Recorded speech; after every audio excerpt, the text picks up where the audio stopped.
दोस्तों जैसा कि आप लोग देख सकते हैं हमारे सामने एक ऑटोमेटिक वोल्टेज स्टेबलाइजर रखा हुआ है जो कि काफ़ी पुराने मॉडल का ऑटोमेटिक वोल्टेज स्टेबलाइजर है। आपको अंदर से दिखाते हैं कि कैसा दिखाई पड़ता है। ये देखिए इसमें 3 ऑपरेटिंग दे रखी हैं और ये इसका सर्किट दे रखा है। देखते हैं इसमें क्या फॉल्ट है और ये हम कैसे रिपेयर कर सकते हैं। तो चलिए इसे चेक करते हैं। दोस्तों ये जो वोल्ट मीटर आप देख रहे हो ये हमने वोल्टेज स्टेबलाइजर की आउटपुट पर लगा रखा है, यानी जो स्टेबलाइजर हमारा वोल्टेज बाहर निकालेगा ये मीटर में वो वोल्टेज दिखाएगा। अब हम इसे ऑन करते हैं, धीरे धीरे डिमर से वोल्टेज बढ़ाते हैं। ये देखिए वोल्टेज आप इस मीटर में भी देख सकते हैं, लेकिन ये मीटर शायद ख़राब है तो इस मीटर पर आप ध्यान दीजिएगा। वोल्टेज हम बढ़ाते हैं, ये 250 वोल्ट पर देखिए कट हो जाना चाहिए, लेकिन 250 वोल्ट पर भी स्टेबलाइजर हमारा कट नहीं कर रहा है और ये हाई वोल्टेज निकाल रहा है। 300 वोल्ट तक हमारा देखिए 300 वोल्ट को भी क्रॉस करके कट कर रहा है। तो ये कंडीशन काफ़ी ख़राब है। ऐसे में अगर आपके घर पर स्टेबलाइजर लगा हुआ है और वो 300 वोल्ट निकाल रहा है तो आपके घर में कुछ भी सेफ नहीं है। जो भी चीज़ स्टेबलाइजर पर चल रही होती है उस सब में फॉल्ट आने का चांस रहता है। तो फिर इसका क्या रीज़न है, क्यों स्टेबलाइजर ऐसा क्यों कर रहा है, तो आपको बताते हैं। दोस्तों देखिए इसका सबसे बड़ा रीज़न है इसका पुराने मॉडल का सर्किट, क्योंकि आमतौर पर सर्किट जो पुराने मॉडल के होते हैं उसमें हाई कट और टाइमर वगैरह नहीं होता है। अगर इस स्टेबलाइजर में हाई कट लगा हुआ होता तो हाई वोल्टेज होने की कंडीशन में स्टेबलाइजर हमारा हाई कट के बाद सब कुछ बंद कर देता, आउटपुट ऑफ कर देता। लेकिन इसमें किसी भी प्रकार का कोई हाई कट नहीं दे रखा है, जिसकी वजह से दिक्कत आती है। सर्किट में कभी भी फॉल्ट आ सकता है या फिर रिले वगैरह कभी भी फॉल्ट कर सकती है। तो उस कंडीशन में हमारे सेफ्टी के लिए कुछ भी नहीं है। तो अब हम इस पुराने मॉडल के सर्किट को इस स्टेबलाइजर में से बिल्कुल ही निकाल देंगे और इसकी जगह पर हम लगाएंगे ये अपना माइक्रो कंट्रोलर सर्किट। ये बहुत ही अच्छा सर्किट है, किसी भी स्टेबलाइजर में आसानी से इंस्टॉल हो जाता है, भले ही वो नया स्टेबलाइजर हो या फिर पुराना स्टेबलाइजर हो।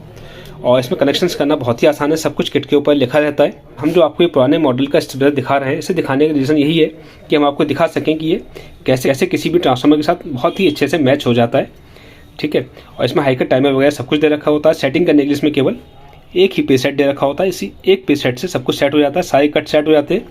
हमें बार बार सभी रिले अलग अलग सेट नहीं करना पड़ती हैं। और सबसे बड़ी बात, इसमें हमें किसी ट्रिगर ट्रांसफार्मर की ज़रूरत नहीं पड़ती है। देखिए जो आप छोटा ट्रांसफार्मर देख रहे हैं ये भी हम निकाल देंगे।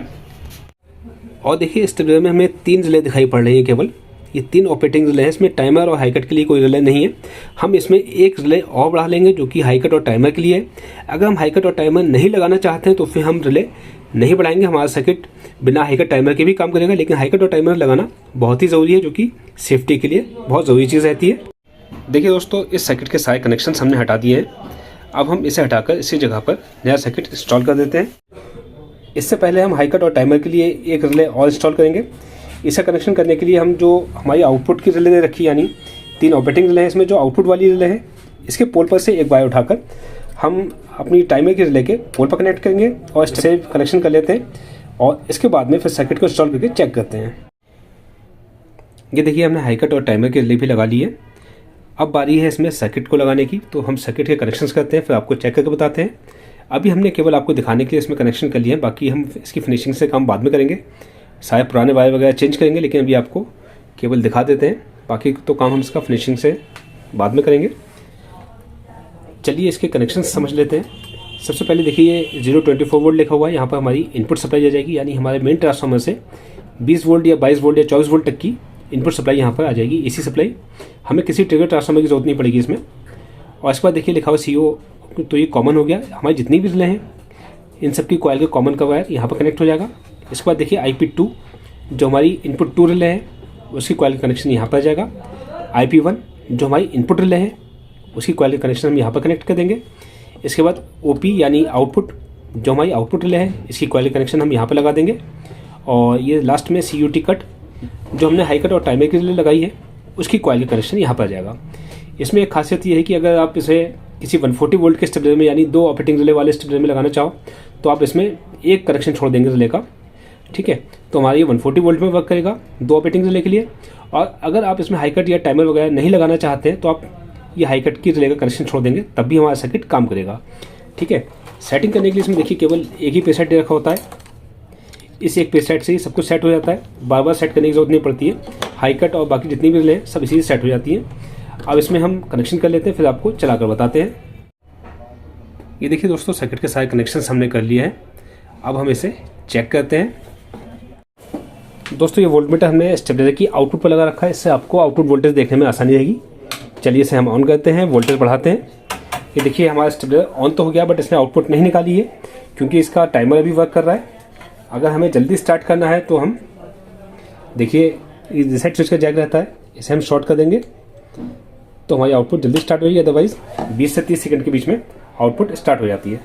अब हम वोल्टेज बढ़ाते हैं, आउटपुट सेट करते हैं इसकी। देखिए 250 ये हमारा जो कट कर रहा है अभी, ये हमारा लगभग 280 वोल्ट पर कट कर रहा है। हमें थोड़ी सेटिंग करना पड़ेगी इसकी, तो इसे हम बहुत आसानी से सेट कर सकते हैं।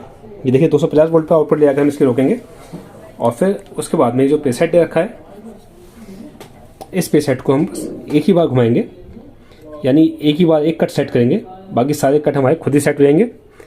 इसे घुमाते हैं जब तक कि हमारी रिले ऑन ना हो जाए। ये देखिए रिले हमारी ऑन हो चुकी है।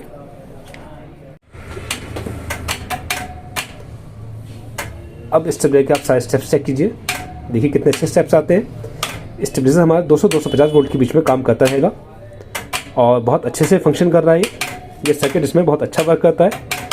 दोस्तों अगर आप ये सर्किट परचेस करना चाहें तो आप हमारे व्हाट्सएप नंबर से कांटेक्ट कर सकते हैं, नंबर आपकी स्क्रीन पर दे रखा है। अगर आपको वीडियो हमारा पसंद आया हो तो प्लीज़ वीडियो को लाइक कर दीजिए, शेयर कर दीजिए। हमारे चैनल को आपने अभी तक सब्सक्राइब नहीं किया तो हमारे चैनल को सब्सक्राइब भी कर लीजिए। वीडियो देखने के लिए आपका बहुत बहुत धन्यवाद।